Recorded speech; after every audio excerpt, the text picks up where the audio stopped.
That's why every weekend tuba mu kintu VIP netutiga ku bintu everywhere you turn is first class bintu era kati bampita Mr. Bintu munji Mr. Bintu kuba babuni family mu kintu rhyme so sour abana boba berawo every hour from Tuesday but to Nakakawa abacholi but to Rwanda from all the way to Arua akaririmbo kisuka ibintu reka tubashe kuba twakagarukirizaho tubashe twatangira agaprime kacu nkuko bisanzwe the sound video library the best speaker in town alongside Mr. Yakuza and then alongside kano karimbo turagiye kuri turwa twagatura umugabo w'imena ari bita Mpizo production Master P production ariko turagiye kuri nanone even upcoming artists akarimbo kabagiriho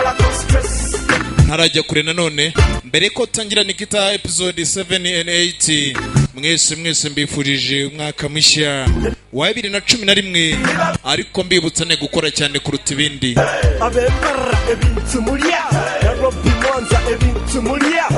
from Kampala ebintu tulia good life ebintu mulia Swan 7 ebintu mulia abarya ibintu n'abatarya ibintu abafite ibintu byinshi n'abafite bike mwese dore ibintu byanyu ngibyo ako karirimbo gusa ndumva kanarangiye nacyo gihe Piga production the best ever in town ibi ni ibintu cyangwa wasanga ari ibitererano ibi si ibintu just so blessed ibi ni ibitererano ntago ari ibintu gusa reka tureba agafilime kacu nkuko bisanzwe Nikita Azijali Nikita